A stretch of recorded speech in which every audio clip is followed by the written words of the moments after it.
If you need a family-sized 5-seat MPV but don't necessarily want one, look straight to this car, the improved, more efficient and more sophisticated second-generation Citroen C4 Picasso. It's extravagantly designed and comes with some genuinely innovative features. The basics of space, safety and cost-effectiveness are all taken care of, but where this model really excels is in the other things: style, technology and a very emotive feel. By people carrying standards, it's a bit special.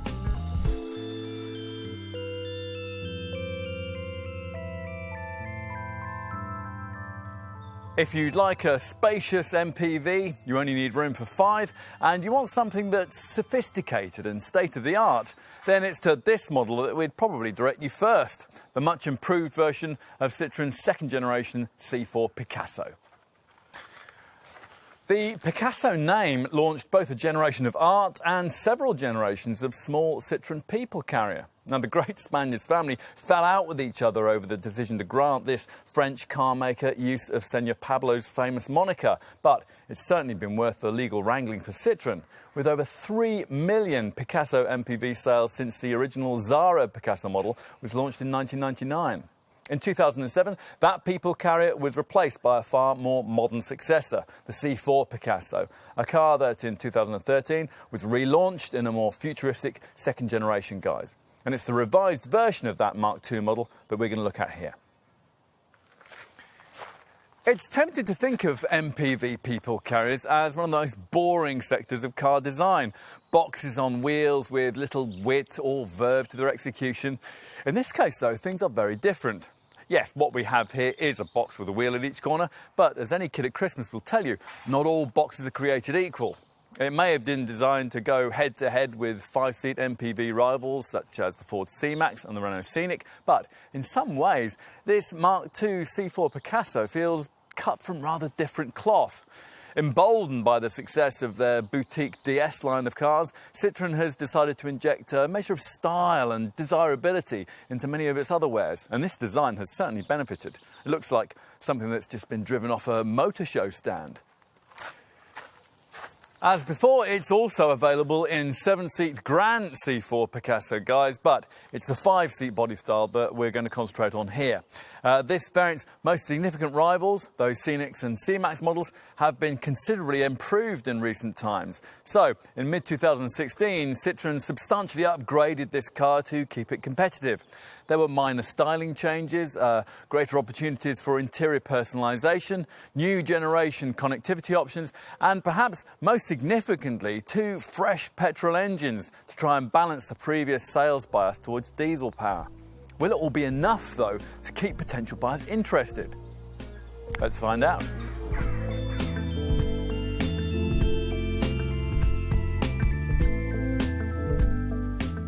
Climb aboard a C4 Picasso, and before you even set off, it's clear that this is going to be a somewhat different experience.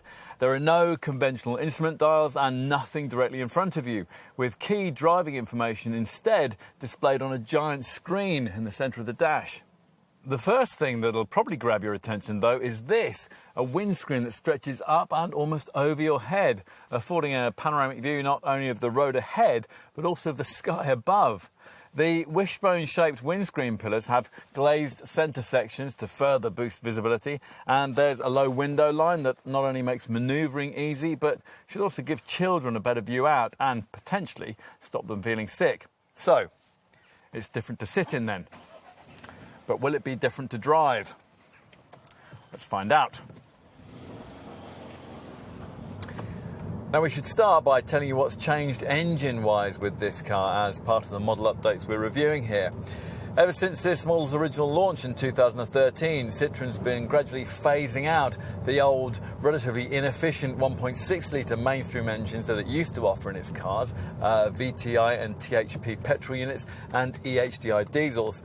To replace these, we've been given something much better, especially in the case of petrol power. That's now handled entirely by a downsized 1.2-litre 3-cylinder PureTech turbo unit that's available in a choice of outputs, either 110 or 130 bhp. Now, it's this engine we're trying here in 110 bhp, guys. Although if we were buying, we'd be tempted to opt for the pokier unit, which has another 25 newton meters of pulling power.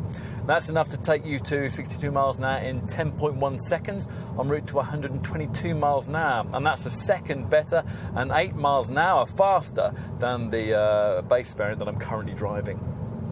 Most C4 Picasso buyers, though, will continue to want a diesel. All this model's black pump fueled options now use more efficient Blue HDI technology. The majority of buyers will go for the 1.6 litre unit, offered with either 100 or 120 bhp. Again, you'll probably want to find the extra to get the pokier power plant, which ups torque from 254 to 300 newton meters, and that's always a useful thing to have in any kind of people carrier. The Blue HDI 120 variant makes 62 miles an hour from rest in 11.3 seconds en route to 117 miles an hour, which is 1.4 seconds and 8 miles an hour quicker than its feebler counterpart. Now, if you want more pulling power than that, Citroen continues to offer its 2-litre Blue HDI 150 engine, which is worth looking at if you're considering the 7-seat version of this car, but probably unnecessary in this 5-seat model. That top version improves the performance figures to 9.7 seconds and 130 miles an hour. So we've talked about the preference you might want to have for upgrading away from the least powerful petrol or diesel engine variants. If you do that, then your dealer will offer you the option of semi-automatic EAT6 transmission as an alternative to the conventional 6-speed manual stick shift. The EAT6 setup isn't a full auto, but it's a manual transmission without a clutch, which means that for smooth progress, you'll have to momentarily lift off between changes that are made via the steering wheel mounted paddle shifters. Until you learn to do that, the car will seem jerky and unresponsive. But once you adjust, the system actually works quite well, and it's certainly easier to use in this improved form fitted to the enhanced second generation design. Whatever transmission you choose, though, one thing remains constant: the silky smooth ride. It's the thing we like most about this car. Now, it may come as news to some motoring journalists, but the majority of MPV buyers don't routinely want to throw their cars about as if they were on a stage from the RAC rally. What most of them would prefer is a model that rolls out the red carpet over the average appallingly surfaced British road, as this one does. Now, nothing in this part of the market can better the pillowy ride quality that's on offer here. But the trick, which Citroen hasn't always mastered, is to offer this without inducing the kind of body roll and handling woolliness that removes any element of enjoyment from the driving experience altogether. In this respect, it's certainly true that this impressively refined C4 Picasso is a useful step forward from earlier Citroen MPVs.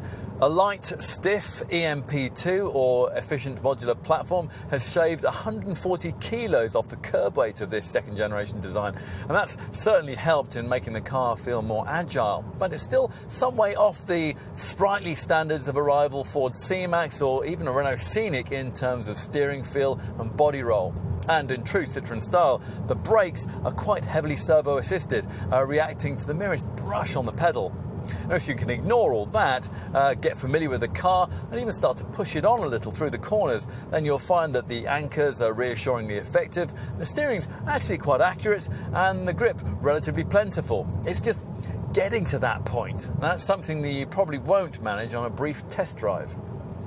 In other words, don't be put off by initial unfamiliarities of design and drive. After all, you probably wouldn't be looking at this Citroen in the first place if you didn't want something just that little bit different from the usual character-free, compact people-carrying experience. So just enjoy this car for what it is as you float over road imperfections, marvel at the unusually hushed levels of refinement, and enjoy the benefits of a commanding driving position that's a huge help at roundabouts or when parking. And with this panoramic screen, well, it makes it seem like you're suddenly viewing the world in high definition.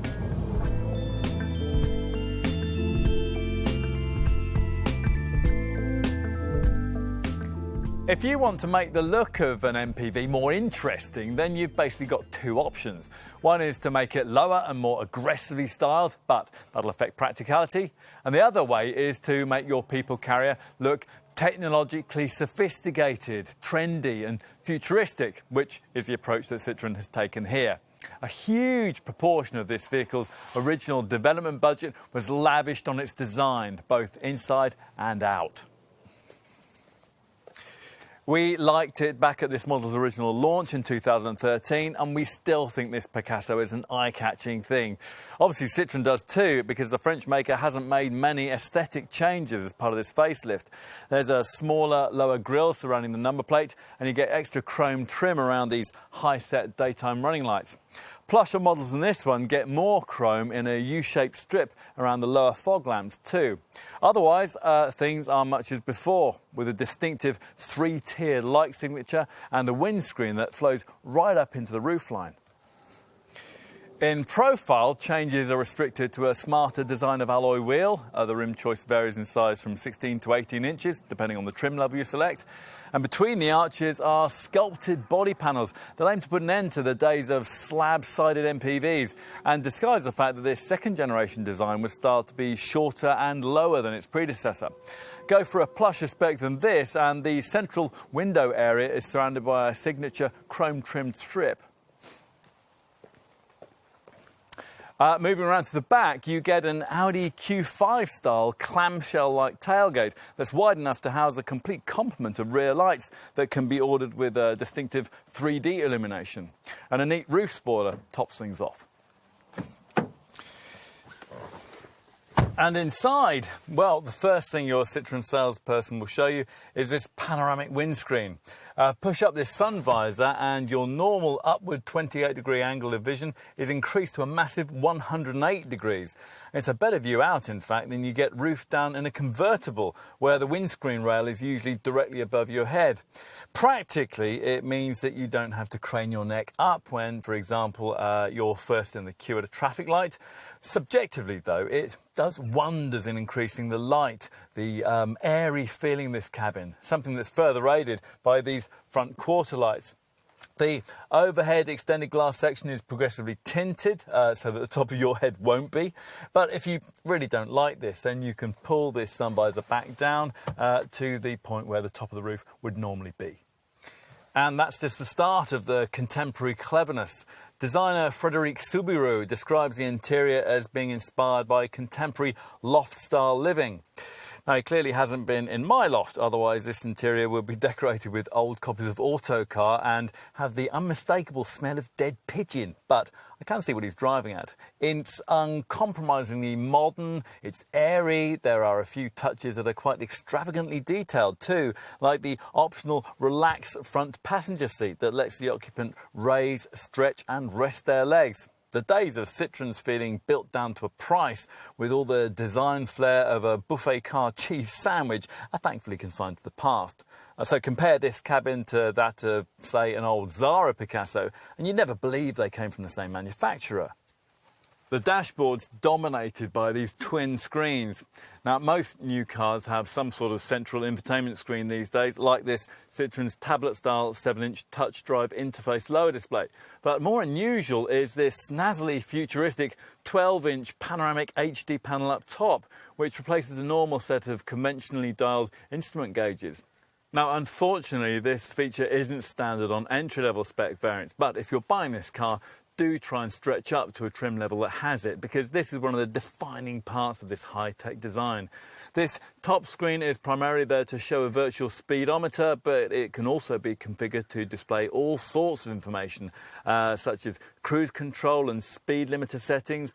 Plus, there are various split-screen options if, for example, you want to view the navigation instructions at the same time as trip computer and speedo readouts.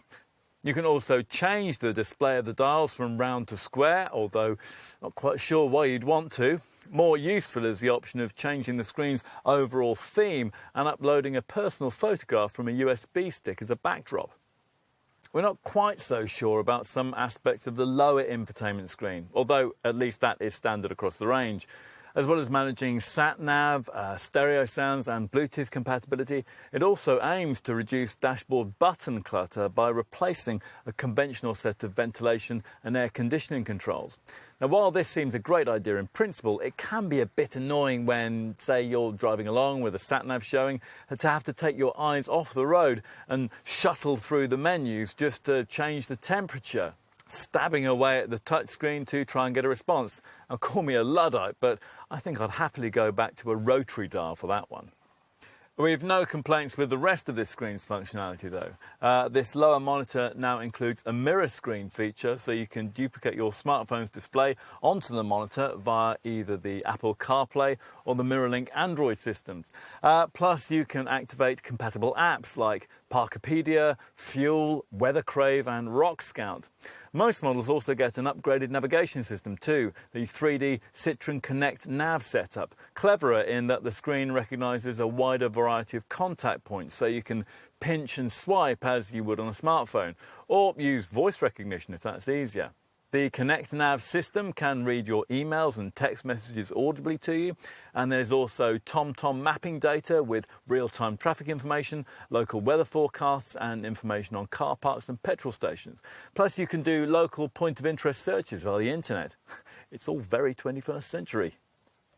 There's more to this cabin than just those screens though. You'll need a bit of time to get used to the steering wheel, which, somewhat ironically, given the clean, open feel of the dash, is festooned with buttons. Still, it is nicely made and it's surrounded by an interior fashioned from some really high quality materials. As for cabin storage, well, to be frank, that could be a bit better. The glove box is mostly taken up by the fuse box. There's nowhere to store your sunglasses. The twin cup holders in front of the gear stick are very small, and the lidded box at the base of the centre stack that houses the various connectivity points isn't as big as it looks. On the plus side, you get a deep lidded box behind the gear lever that can be removed completely on automatic models. There are useful under-seat drawers, and these front seat armrests give a captain's chair type feel. We also really like this optional rear-facing conversation mirror, there to give an unimpeded view of which child has just stuffed a sticky sweet into your 12-volt socket. So, how will those children fare once they're installed rearwards and ready to plug their gaming equipment into one of the 3 12-volt sockets that are scattered around the car? Well, pull open rear doors that open wide to a 65-degree angle for excellent access. It certainly looks pretty spacious, with comfort that you can properly appreciate thanks to a proper seating arrangement.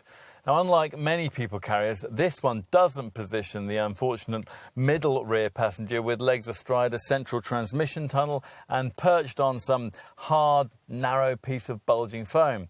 Instead, there's a completely flat floor and a rear cabin seating area made up of 3 separate, identically sized chairs that can be reclined, folded flat or slid backwards and forwards independently of one another. The fold flat option means that the middle one can function as a useful table when it's not in use too. Talking of tables, there's the option of these aircraft-style fold-out ones built into the front seat backs if you want them, and you can get them illuminated by neat LED lights. Kids' toys or things you want to store away from prying eyes can be concealed in 2 neat underfloor compartments. If you want the cabin to feel a bit more airy, there's the option of a huge panoramic glass roof that ups the combined glazed area to a greenhouse-like 5.3 square metres. You want more privacy? Well, that's no problem. You can specify dark tinted rear windows and these integrated retractable rear side window sun blinds if you want to.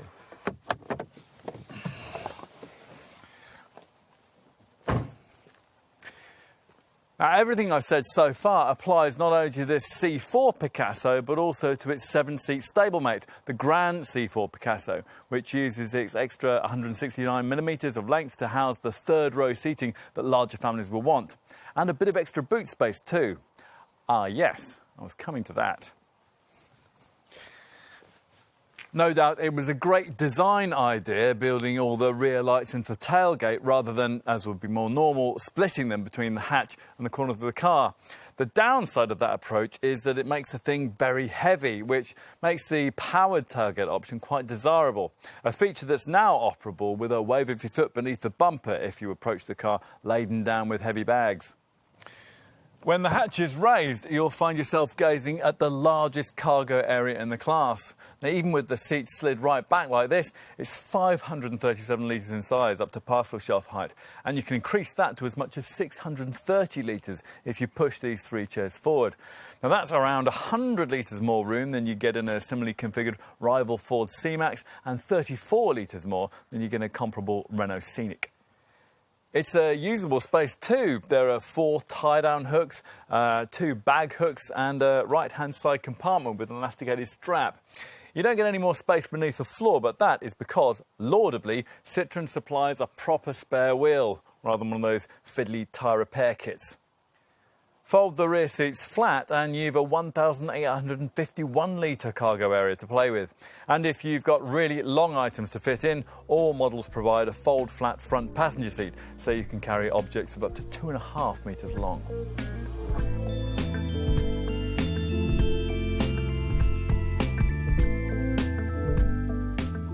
C4 Picasso prices are pitched a little higher than they used to be, but they're still very competitive in this model's market segment, as we'll see.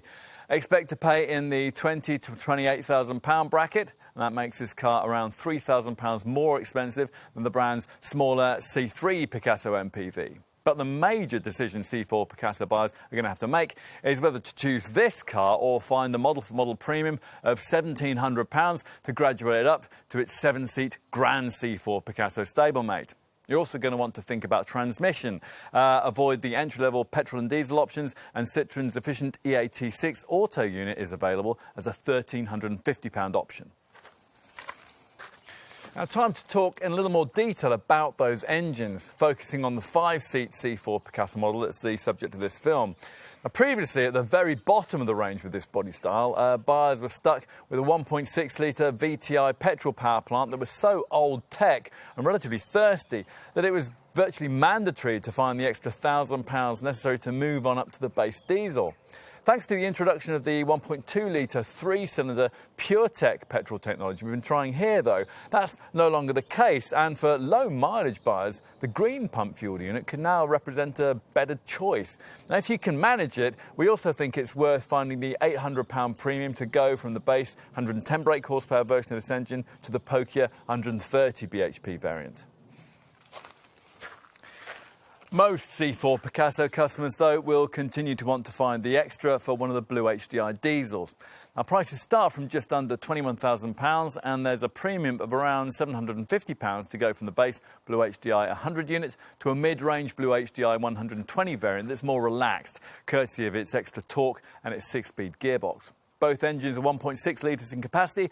There's a big price jump to make if you want to move up to the 2-litre Blue HDI 150 variant, priced from around £24,000. So, having talked you through the range, let's talk you through the value proposition it offers. Of course, if you're looking at compact 5-seat family motoring that offers you extra luggage space and versatility, an MPV like this one isn't the only way you could go. A similar kind of budget would get you a small estate based on a Focus-sized family hatchback, say Peugeot's 308 SW, for example. Or if you want to make a bit more of a statement, an affordable family crossover like Nissan's Qashqai or Peugeot's 3008. But let's assume that it is a compact 5-seat MPV you actually want, and not one based on a super mini like Ford's B-Max or Citroen's own C3 Picasso, but something decently sized that, if necessary, could function as your family's only means of transport. What else is there to directly rival this car? Well, not that much is the answer, if truth be told. The rival that perhaps most closely mirrors what's on offer here is probably Ford's C-Max. Now, Citroen certainly seems to think so, because a base diesel C4 Picasso is priced almost identically to a base diesel C-Max, while the C-Max in 125 PS 1-litre EcoBoost petrol form costs pretty much the same as a directly comparable C4 Picasso PureTech 110. Now, the other key rival is Renault's Scenic, but you're typically looking at a premium of between £1,000 to £1,500 to own one of those over an equivalent C4 Picasso, and the Renault has a less efficient petrol engine and a smaller boot. So, are there other options? Well, yes, a few, but to be honest, there are issues with all of them. Volkswagen's Golf SV is around £1,500 to £2,000 more if you compare variants with comparable engines to this Citroen, while a Mercedes B-Class or a BMW 2 Series Active Tourer could easily cost you £3,000 to £4,000 more in like-for-like comparisons. And all three of these German alternatives will struggle against this Citroen in terms of equipment, efficiency and carriage space. So, we've covered the obvious options in the 5-seat family MPV market. But if you widen the scope of your search a little, you might find yourself considering some others. Toyota's Verso in 5-seat form would save you around £1,000 over a base petrol C4 Picasso and costs around £500 less than this Citroen in diesel guise. But it would cost you a lot more to run, and again, it comes with a smaller boot. A more compact MPV that targets the same kind of market we're discussing here is Fiat's 500L. Significantly smaller though, and not that much cheaper when fitted with a comparably powerful engine. Now, some might point out that the Kia Carens offers the advantage of 7-seat versatility for C4 Picasso money, which is true, but again, you pay for that in terms of interior space and running cost efficiency. Other people carrying options that might spring to mind, pricier compact MPVs like Peugeot's 5008, Vauxhall's Riviera Tourer and Volkswagen's Touran are, like the Carens, 7-seat only models. And as such, they really compete more directly with the Grand C4 Picasso version of this car that we'll cover in a separate film. You can see then that however you cut it, this Citroen looks a strong prospect for the right kind of buyer. So, if you are that person, what can you expect to find included within the standard equipment tally? Well, quite a lot, actually. All models get distinctively practical C4 Picasso touches, like the clever panoramic windscreen and a fold-flat passenger seat, plus useful features like underfloor storage compartments and underseat drawers at the front. Other equipment items that are fitted right across the range include smart alloy wheels of at least 16 inches in size, LED daytime running lights, auto headlamps and wipers, rear parking sensors, power folding mirrors and a parametric and volumetric alarm. Inside there's dual zone air conditioning with a pollen filter, a stitched leather multifunction steering wheel, aux-in, USB and 12-volt sockets, plus cruise control with a speed limiter. Now, below the unusual central LCD instrument display, you also get a 7-inch touch drive centre dash infotainment touchscreen, and that's your access point for Bluetooth phone compatibility and the 6-speaker DAB stereo system. Now, unfortunately, you have to stretch beyond this model's base touch spec to get the features that we think really sets this C4 Picasso apart in its market segment. Go for mid-range field trim, though, and you can have them. As standard at this level, as well as niceties like a navigation system, front fog lamps, front parking sensors and the rechargeable boot torch, you get the 12-inch panoramic HD colour central instrument display that for us is really a key part of this interior's futuristic appeal. Plus, there's the option of adding in a relaxed front passenger seat that gives you an electric footrest, massage function and a beautifully soft enveloping headrest. Now, we've passengered in a C4 Picasso fitted with that relaxed package, and it's kind of like travelling first class in a 747.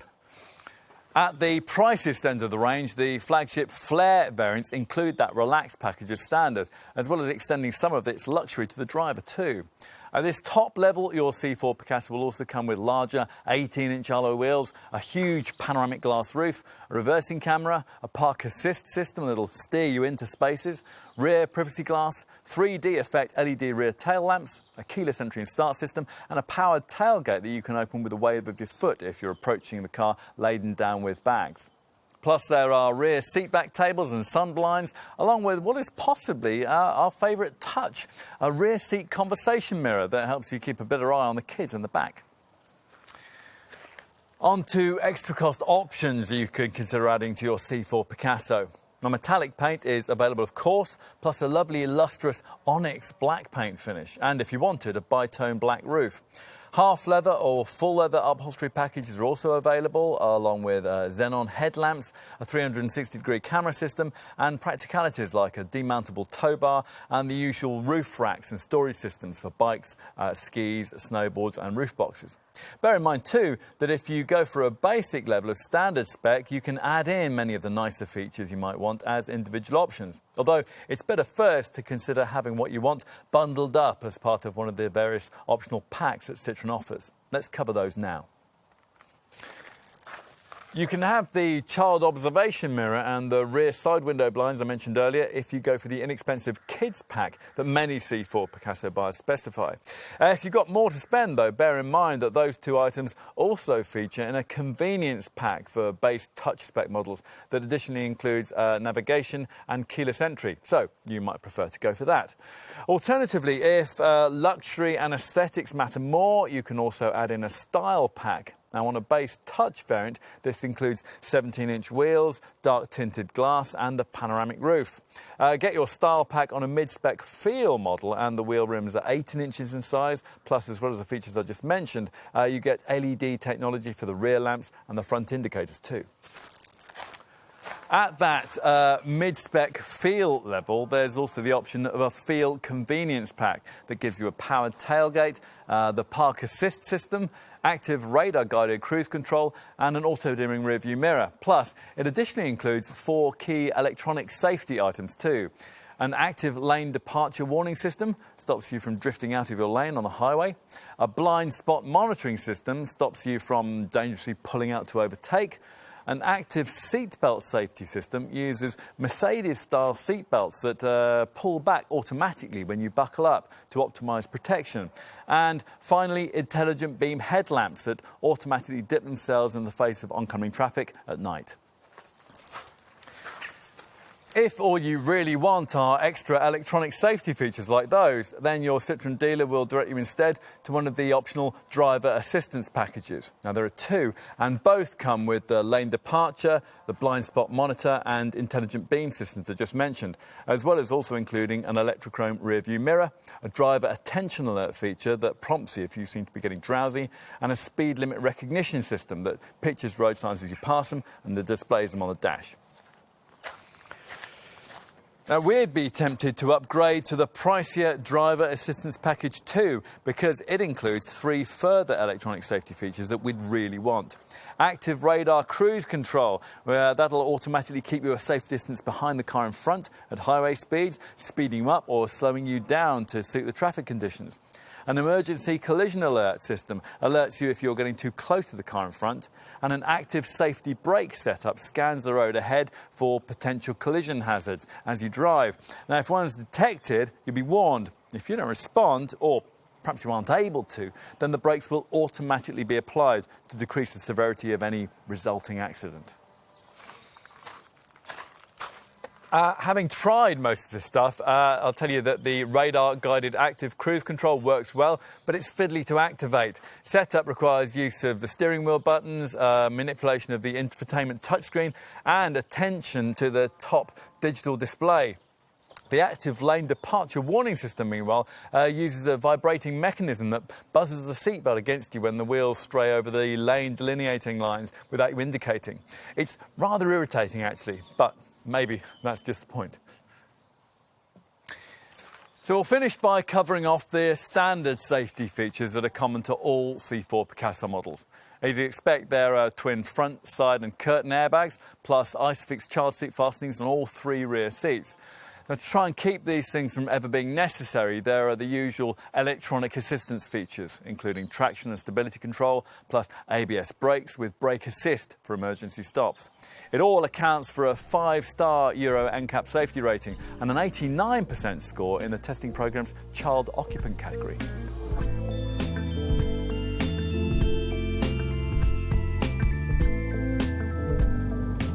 As we touched on earlier, on-the-limit handling won't be a priority for MPV buyers, but 3 other issues most certainly are: practicality, safety and cost of ownership.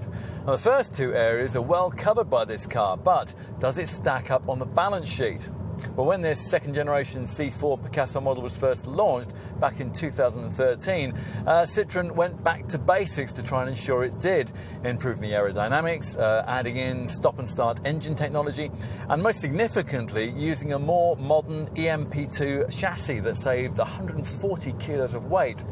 That last change was enough to somehow make this car lighter than the brand's smaller super mini-sized C3 Picasso model.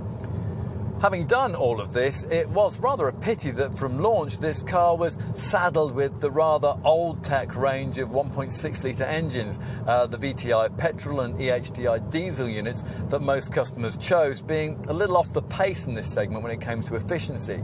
The VTI was particularly bad, struggling to crack 45 miles per gallon on the combined cycle and putting out nearly 150 grams per kilometre of CO2.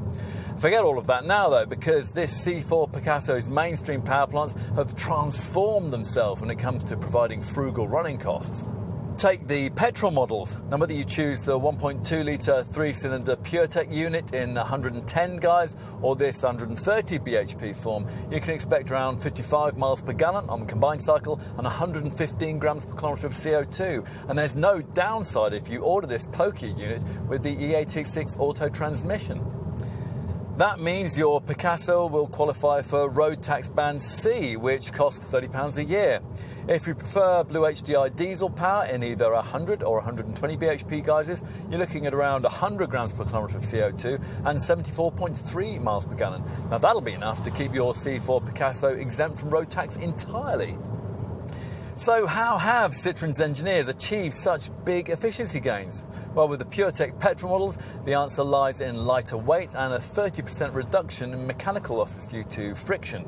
As for the PSA Group's Blue HDI diesel technology, well, the concept here is based around a clever 3-step after-treatment system that's designed to better eliminate the 4 nasty pollutants that diesel units usually put out, namely unburnt hydrocarbons, carbon monoxide, nitrogen oxides and particulates.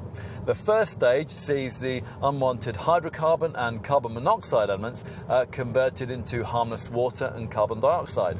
In the second stage, that nasty nitrogen oxide also gets converted into water via a selective catalytic reduction process using a urea and water mixture called AdBlue. And that's something you'll have to get topped up every 12,500 miles. And finally, in a third step, a particulate emissions filter eliminates virtually all particulates at a stroke. The result of all this is industry-leading diesel technology that many manufacturers are struggling to copy. The only Blue HDI engine that was fitted to this second-generation C4 Picasso model at its original launch was the 2-litre 150 bhp unit, and that's an engine which, of course, continues on in this facelifted range. It manages 68.9 miles per gallon on the combined cycle and 107 grams per kilometre of CO2, placing that derivative into road tax band B, which means an annual road tax bill of just £20. Those fuel and CO2 figures fall to 65.7 miles per gallon and 112 grams per kilometre if you go for the E86 auto gearbox that many potential customers will want. That is still pretty impressive though for a vehicle of this size. What else? Well, those weight-saving measures also reduce wear on other consumables, including tyres and brake pads, all of which adds to the other measures Citroen has put in place to try and reduce maintenance costs. At this Mark II model's original launch, suspension tweaks claimed to be able to increase tyre life by 20%, while redesigned brakes aim to preserve the brake pads for 40% longer. Another thing that could help you keep your garage costs in check is the affordable 3-year servicing plan that's available at point of purchase. Servicing intervals are every year or every 20,000 miles for the petrol models or the 2-litre diesel, or every year or every 16,000 miles for the 1.6-litre diesels. On to residual values. Independent experts reckon you'll get 40.8% of your initial purchase price back after 3 years, which is close to the kind of return you get from a comparable Volkswagen model. We'll finish by briefing you on insurance. The PureTech 110 model is rated a Group 14E, while the PureTech 130 comes in a Group 18E. The Blue HDI 100 diesel is rated a Group 16E, while the Blue HDI 120 sits at Group 20E. The 2-litre Blue HDI 150 is rated a Group 25E, and finally there's the usual Citroen 3-year 60,000 mile warranty.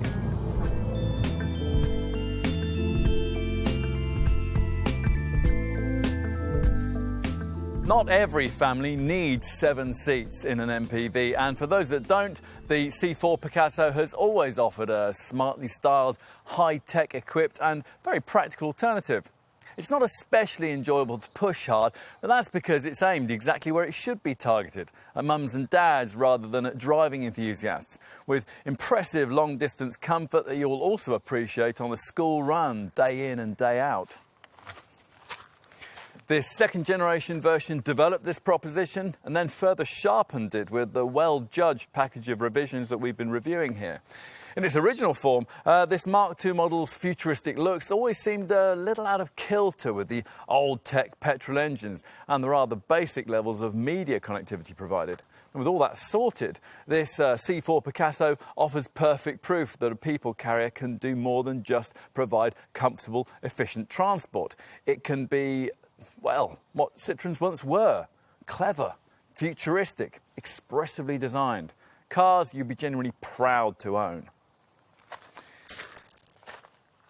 We think you'd feel like that if you needed a model of this kind and this were on your driveway. True, it is a pity you have to stretch to an up-spec trim level for all the features that show this car at its best. But if you can do that, and you tick all the right boxes, then you'll get an MPV that really seems to be created with a bit of love. From the panoramic windscreen to the lounge-style massaging passenger seat, from the widescreen HD instrument display to the fact that you can sit and Facebook your friends on the touchscreen, it's a car that you'll feel has been designed just that little bit differently. In short, there are pleasing signs here of the Citroen we used to know. The manufacturer that took risks, pushed the boundaries of technology, created magic and brought us cars that sat apart from the ordinary norm. Now, if that sounds appealing and you're in the market for a model like this one, then we think you'll find a lot here that you'll like.